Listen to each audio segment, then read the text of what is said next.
오늘은 삼형제 가이드 2부 마지막 10강입니다. 1부에서 꼭 놓치지 말아야 될 것은 1부가 아니라 우리 신앙생활에서 가장 중요해. 항상 내가 받은 거, 그 가치를 생각해야 돼요. 얼마나 중요한 가치를 얻었는가. 생명을 소유했다는 말은 이 땅이나 천국이나 내 영원한 것을 얻은 거라는 거죠. 그죠? 그 가치가 엄청난 거예요.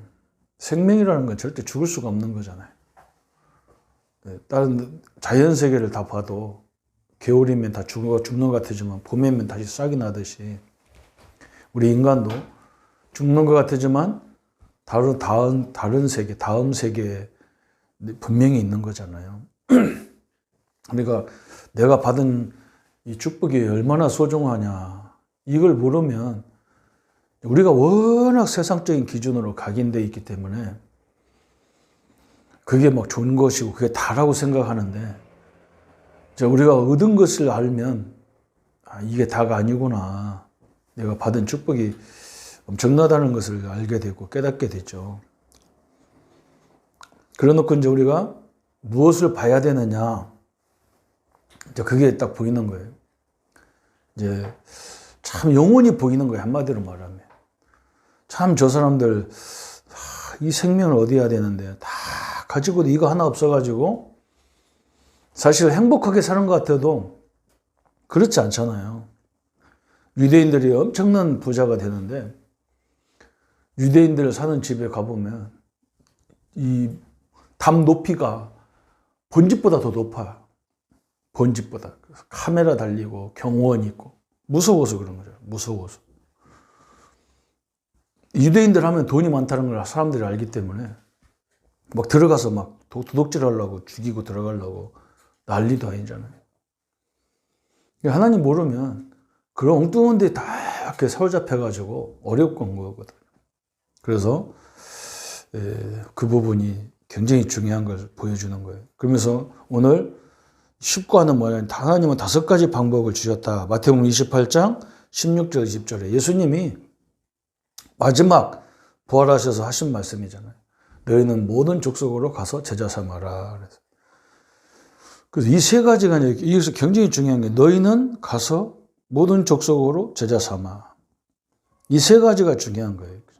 너희는 제자들 보고 얘기한 거잖아요. 요원들 보고 얘기한 거예요. 가라.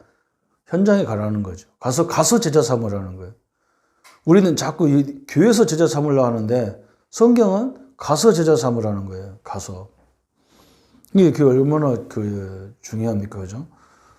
현장에 가서 그 현장에서 살아남을 수 있는, 그 현장에서 누릴 수 있는 제자를 세우라는 거잖아요. 그래서 여기에 보면 또 왜 제자 세우라고 하는 거, 이것부터 이해를 잘 해야 되잖아요. 나 혼자 할 수 있는 것은요, 먹고 살 정도 해요. 나 혼자 하는 것은. 제자를 많이 세워야, 우리가 그렇잖아요. 나도 24시간밖에 시간 없어요. 25시간 있는 사람 아무도 없어. 다 24시간밖에 없어요. 근데 이 24시간을 뭐 240시간, 10,000시간 만드는 방법이 뭐냐면 이 일을 같이 할 수 있는 제자를 세우는 것이잖아요. 그것밖에 없어요. 이게 딴 것까지 증인되려고 그러면 지금 우리 생각이 교회 하나 개척하고 그냥 우리가 그냥 개척하다 보니까, 나 혼자 하다 보니까 그냥 교회는 내 밥 3끼 먹는 수단으로 생각하고 세우는 거예요. 그리고 하나님이 그 정도 이상은 줄 수가 없잖아요. 그래서 처음부터 이렇게 제자를 세우는 그 운동이 중요하죠.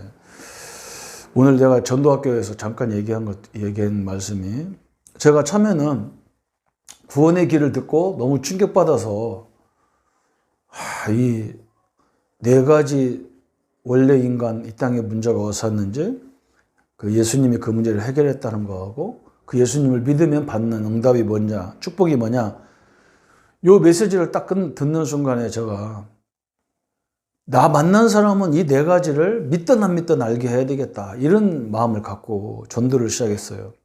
참 전도문이 많이 열렸어요.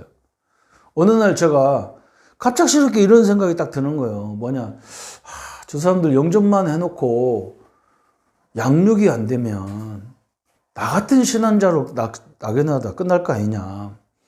내가 복음을 30살에 만났는데, 31살에 만났는데 30년 동안 신앙생활을 모태신앙 모태 해가지고 남는 게 가진 게 하나도 없는데 나 같은 성도를 만들 거 아니냐. 이런 생각을 가져서 양육해야 되겠다는 생각을 갖기 시작한 거예요. 그래서 양육을 했어요. 예, 복음 편지 갖고 양육을 했는데 나중에 또 보니까 아이고 뭐 너무 많아요. 막 문이 엄청나게 열리는 거예요. 영접할 문도 열리고 양육할 사람도 엄청나게 많이 생기는 거예요. 그러니까 막 제가 그때 담당이 신방인데 신방할라, 영접운동할라, 전도하러 가서 할라, 양육할라, 막 이 세 가지 네 가지를 짬뽕 되니까 더 죽겠는 거야. 그래서 또 어떤 사람한테 물어보니까 그래서 다락방을 해야 된다는 거예요. 지역에. 교회로 이 사람들이 못 오니까. 그죠?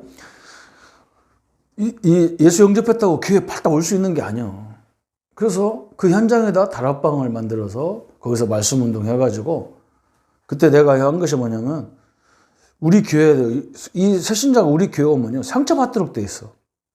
성도들한테 막 치이기도 하고 교회가 그렇게 막 그 새신자 한 사람을 위해서 막 일으키는 조직이 아니잖아요. 그래서 다락방을 해야 되겠구나. 그래서 다락방 하라는구나. 그래서 거기서 모아놓고 다락방을 한 거예요. 그때 현장 보험 메시지 이런 거 갖고 했어요.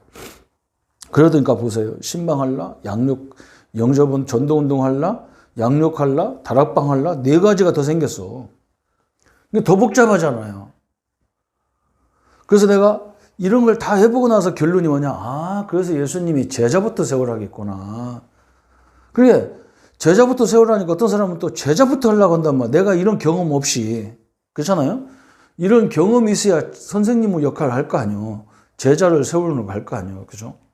그러니까 나는 제자가 보이잖아요. 왜 그러냐면 어떤 사람은 영접운동은 잘하는데 양육이 잘 안 돼요. 그러면요. 양육자를 만들어야 되잖아. 그리고 양육은 또 잘하는데 그룹으로 모이는 교회 같은 역할을 못해. 또 그런 사람이 있어요. 그죠? 그래서 이런 사람들을 세우다 보니까 사람이 찾아지는 거지, 이제. 아, 저 사람 성격이 이렇게 잘할 수 있겠구나. 이렇게 보이는 거지. 그래서 일꾼을 세워놓고 하다 보니까 이제 전도의 그 역사를 체험한 거죠. 그래서 여러분, 지금 이게 영접운동 하는 사람은 양육도 해보고, 다락방도 해보고, 아니면 지교도 해보고, 이런 것이 쭉 해본 다음에, 아, 그러면 이제 일꾼을 어떻게 세워야 되겠구나, 이런 원리가 나오는 거예요. 그래서 제가 책을 이렇게 책대기로 이렇게 집중으로 쭉 설명하는 것이 바로 그런 이 제자가 나왔을 때 하는 방법이란 말이에요. 그러니까 양육자라도 그걸 다 알고 있어야 돼. 알고는 있어야 할 거 아니야. 양육자라도. 내가 다락방 하는 사람이라도 영접운동도 알고 있어야 되고 양육도 알고 있어야 돼. 제자는, 선생님은 그 분야는 전체적인 걸 파악하고 있는 게 선생님이지 하나만 할 수 있는 게 아니잖아요. 그죠? 그러다 보니까 이 본문이 저에게는 너무너무 중요한 본문이 돼버린 거죠. 그래서 당신은 전도 때문에 고문해 본 적이 얼마나 많은가? 전도가 어려운 것이라고 생각해 본 적이 얼마나 많은가? 전도의 축복을 모르고 지금도 얼마나 많은 세월을 보냈는가? 행정 방법에 얼마나 많은 날을 애태웠는가? 그것은 마태복음 28장 16절에서 20절이다. 너희는 그랬잖아요. 너희는 가서 제자 삼으라고 하신 말씀 중 너희는이라는 말씀이 중요하다. 제자들과 성도들을 두고 하신 말씀이죠. 성도의 주위에 하나님은 예비해 두셨어요. 제자들을. 기존 성도들을 확립시키기 때문에 문이 열리는 거예요. 거기서 성도들도 살리고 기존 신자도 살리고 충성된 자도 도와줘. 사명자를 제자로 삼는 거죠. 충성된 자 사명자를 제자로 삼는 거죠. 지역화 그랬어요. 가서. 예수님이 뭐라냐면 가서라는 거예요. 가서. 가서 찾으라는 거죠. 그죠? 확립시키는 건 가서 해도 되고, 뭐, 제자라면 가서 해도 되고, 와서 해도 되고, 상관없어. 차 안에서 해도 되고, 어디도 상관없잖아요. 그죠? 그러나 그 현장에 필요한 사람을, 그 지역에 필요한 사람을 제자를 찾으라는 거니까. 제자 지역화. 제자와, 그래서 제자를 삼아라. 그 제자를 삼으려니까 메시지가 중요하잖아. 올바른 메시지, 생명의 메시지, 증거의 메시지, 능력의 메시지가 필요해. 한마디로 말하면 메시지가 필요한 거라. 양식이잖아, 양식. 그 다음에 네 번째는 거기 전도화 했는데 그게 아니고 교회화예요, 교회화. 아버지와 아들과 성령의 이름으로 세례를 줘라. 그 말 한마디로 말하면 뭐냐? 하나님은 말씀이잖아요, 아버지는. 그죠? 예수님은 예수 이름의 권세잖아요. 성령 충만이잖아요. 그죠? 그게 삼일째 하나님으로 충만하게 해라는 거죠. 그 다음에 재생산, 여기는 전도화죠. 전도화. 또 이런 일꾼을 만들도록 또 네가 가서 이런 제자부터 세우라는 거죠.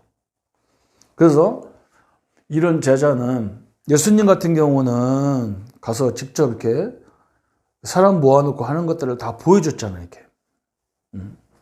바울은 그걸 못 봤어. 근데 바울은 이상하게 그런 원리로 이렇게 쭉 1차 전도여행, 2차 전도여행, 3차 전도여행. 그러니까 바울은 한번 들어갔던 데를 계속 들어갔어. 그죠? 1차, 2차, 거의 비슷해요, 지역이. 계속 가서 뭐 했느냐? 일꾼 확립을, 한 7군데 확립을 했는데 세계를 뒤집는 역사가 일어났잖아요. 그게 굉장히 중요하잖아요. 그죠? 그래서 결과, 모든 족속으로, 모든 족속이란 말이죠. 그래서 우리는 지금 모든 족속이 와 있기 때문에 237이 거의 다 와 있잖아요. 한국 땅에. 또 함께 있으리라. 그때 제자를 세울 때 제일 먼저 우리가 느끼는 게 뭐냐? 하나님이 우리와 함께 하는 것을 매일 체험할 수 있는 거죠. 볼지어다 세상 끝날까지 너희와 항상 함께 하겠다 그랬어요. 그래서 항상 우리는 준비하면 돼요. 제자를 세우면 역사는 누가 하냐? 하나님이 하셔요. 진짜 제자를 세워놓으면 그때부터 역사는 하나님이 다 해버려요. 그래서 이 원리만 깨달으면 절대로 어디 가도 뭐 굶어 죽거나 뭐 무슨 문제가 와서 막 사건 때문에 막 안 되거나 절대 그렇지 않습니다. 문제가 일어나고 문제가 갈등이 오는데 더 역사야, 더 현장의 역사가 일어나죠. 그래서 여러분 제자라는 개념을 알고 내가 제자의 길을 가기 위해서 지금 내가 여정이 어느 정도 시간표가 왔냐 이걸 발견해야 돼요. 예. 내가 해봐야 그런 사람을 찾을 수가 있잖아요. 예. 내가 안 해보면 좀 시간이 늦죠. 찾기가 늦죠. 그래서 오늘 두 번째 주제 무엇을 보아야 되느냐 한마디로 오늘 식강은 제자를 보라 그 말이에요. 제자를. 지금까지 메시지 사람을 준비해놨고 메시지도 준비해놨고 답도 다 준비해놨는데 이제 우리가 제자도 준비했다는 걸 보라는 거죠. 하나님께서. 그래서 이 축복을 가지고 새로운 역사들을 시작하는 축복의 시간이 되기를 예수님 이름으로 축복합니다. 예수님 감사합니다. 오늘 또 사명자 가이드를 통해서 우리 자신이 받은 축복이 얼마나 크고 왜 제자가 필요한지를 알고 우리 모든 부분에 하나님이 원하는 제자를 세워서 우리의 모든 삶이 하나님의 영광된 삶으로 역사해 주옵소서. 예수 그리스도 이름으로 기도합니다. 아멘.